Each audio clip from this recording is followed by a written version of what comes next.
ভাইয়েরা আমার, মনে রাখতে হবে আমাদের সন্তানগুলো ছোট্টকাল থেকেই তারা অনুকরণ প্রিয়। পিতামাতা যা করে তারা উপলব্ধি করে, তারা এটা অনুকরণ করে, অনুসরণ করে। বিশেষ করে যে নামাজের শিক্ষা দেওয়া, বলা হয়েছে 7 বছর বয়সে তাকে নামাজ পড়ার নির্দেশ করা। সময় তো কম, বলার তো সুযোগ নাই, আর একটু সময় নিচ্ছি ভাইয়েরা আমার। 7 বছর বয়সে তাকে নামাজের আদেশ করা। আচ্ছা বলেন, যেই ব্যক্তিটাকে 7 বছর বয়সে নামাজের আদেশ করবেন, নির্দেশ করবেন, সে তো শিখতে হবে নামাজ। তো নামাজ যদি না শিখে, তো তাকে যখন বলবেন আপনার সন্তানকে, যখন আপনি বলবেন আমার সন্তানকে, যখন আমি বলবো বাবা নামাজ পড়ো, সে বলবে নামাজ আবার কী জিনিস? বলবে কিনা বলেন?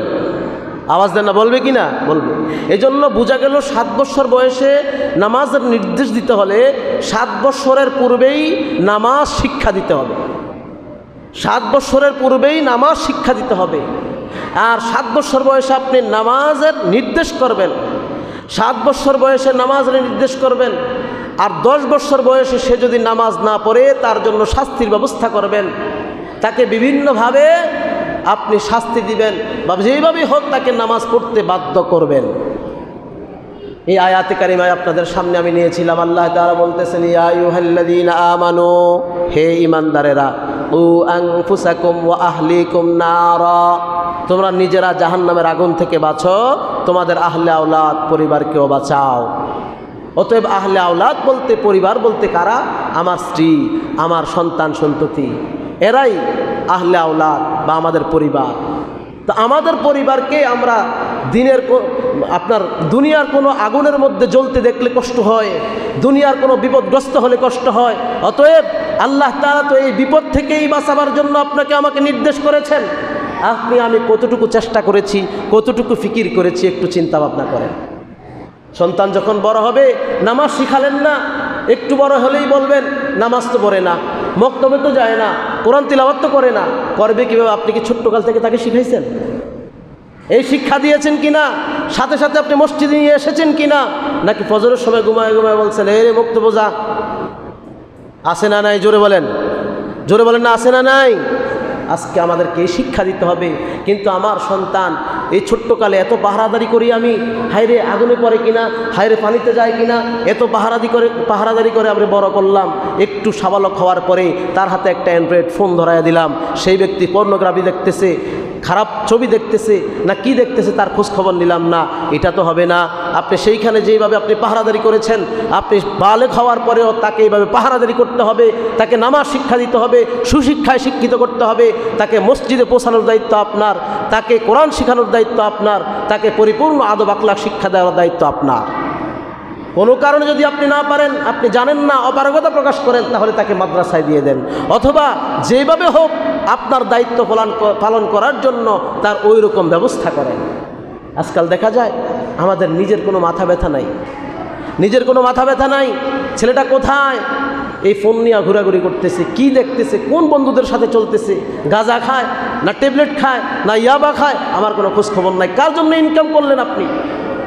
পরিবারের মধ্যে আপনি যে টাকা ইনকাম করতেছেন, ভাত তরকারি রান্না করতেছে ঘরের মধ্যে, আর এগুলো খাওয়াচ্ছেন, কাকে খাওয়াচ্ছেন? আপনার এই সাবালক সন্তানটা কোথায়?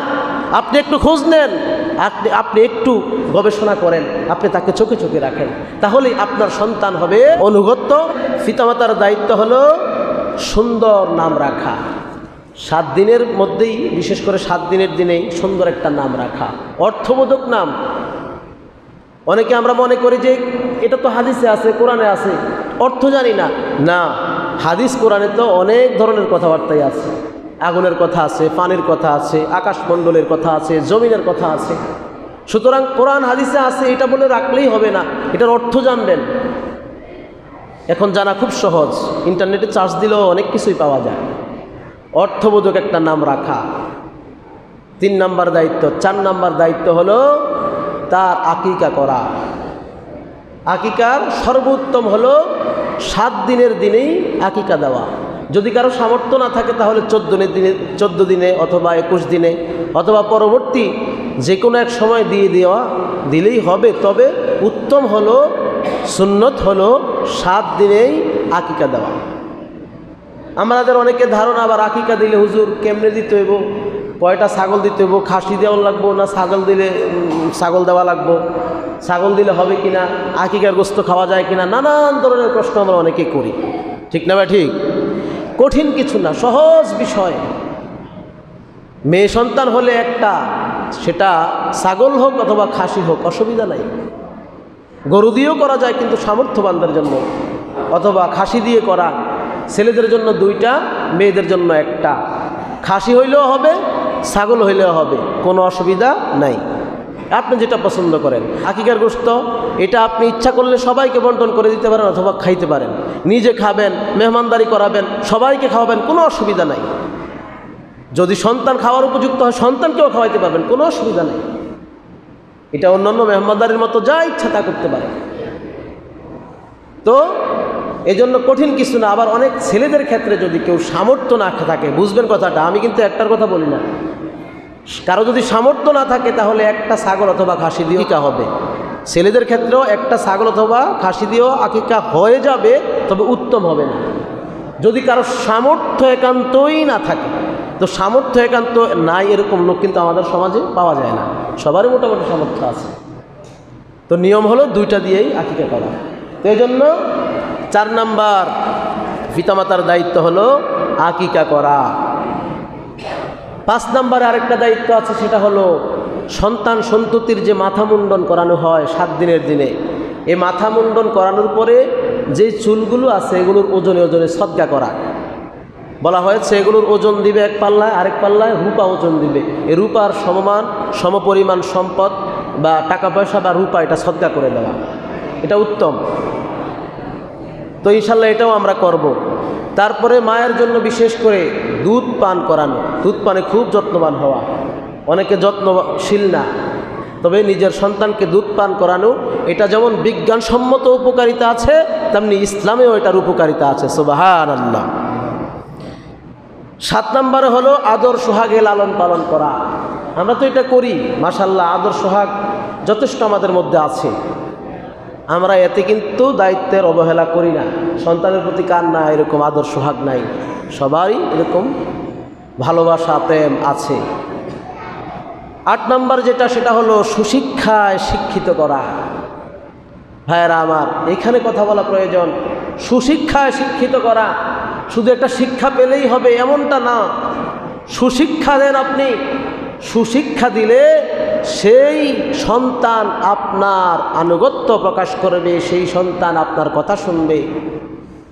এই সুশিক্ষাটা দেওয়ার অভাব আমাদের সমাজে আছে না নাই? বলেন, জোরে বলেন, আছে না নাই? আমরা অনেক সময় সন্তানের প্রতি কোনো দায়িত্বশীল হই না। স্কুলে পাঠায় দেই, মক্তবে পাঠায় দেই, তার খোঁজখবর নেই না। সুশিক্ষা দিতে হবে ভাইয়ারা আমার। এই সুশিক্ষার মধ্যে অন্যতম সুশিক্ষা হলো ইসলাম ও নৈতিক শিক্ষা। ইসলাম শিক্ষার মধ্যে কোরআন শিখানো, এটা সবচেয়ে বড় ফরজ একটা বিধান। কোরআন শিখানো, এই সুশিক্ষার আওতায় কোরআন শিখানো, সুশিক্ষা দেওয়া, তাকে ইসলাম ও নৈতিক শিক্ষা দেওয়া। আমরা তো অনেকে বলি যে ছেলেটা কথা শুনে না, আর ছেলেটা কথা শুনে না, মক্তবে যায় না, স্কুলে যায় না, কিন্তু আসলে আপনি কিভাবে তাকে শিক্ষা দিয়েছেন সেটা একটা তাহকিক করার বিষয়, বিবেচনা করার বিষয়। আপনি বললেন যাও যাও মক্তবে যাও, নিজে শুয়ে আছেন, নামাজে আসেন না, বললেন নামাজে যাও, এটা কোনো কথা হলো? এই সন্তান ভালো শিক্ষা পাবে কোথা থেকে? মনে রাখতে হবে আমাদেরকে, সন্তান সন্ততি ছোট বাচ্চারা তারা কিন্তু শ্রবণ প্রিয় না, কোনো কথা শুনতে চায় না, তারা অনুকরণ প্রিয়। আবারও শুনবেন, ছোট বাচ্চারা কিন্তু শ্রবণ প্রিয় না, অনুকরণ প্রিয়। দেখবেন ছোট্ট ছোট্ট অবস্থায়, এই যে 14 মাস 15 মাসের বাচ্চারাও, আমার মেয়ের বয়স এখন 15 মাস, আমি দেখেছি বাস্তবে, আপনারাও এটা দেখেন সব জায়গায়। যখন বাচ্চারা হাঁটতে শুরু করে, কথা বলতে শুরু করে, তখন দেখবেন ওই বাবা মা কি বললো সেটা খেয়াল করে না, এটা করবা না, এটা আরও বেশি করে। শ্রবণ প্রিয় না, কিন্তু তারা অনুকরণ প্রিয়। বাবা মা যদি একটা কাজ করে, সন্তান দেখবেন লগে লগে যে ওই কাজটা করে। ঠিক না ভাই? ঠিক, জোরে বলেন না, ঠিক না ভাই? ঠিক। মা তরকারি করতেছে, রান্নাবান্না করতেছে, সে সাথে যাইয়া ওই যে পালের মধ্যে দাঁড়কে একটা দেয়, মাছ করতেছে সাথে যাইয়া দাও একটা লয়ে বসে, সেও চায় এটা করতে। তারা অনুকরণ প্রিয়।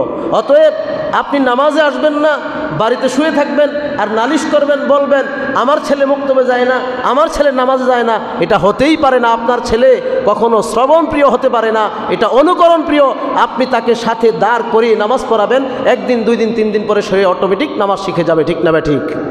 জোরে বলেন না ঠিক না বে ঠিক?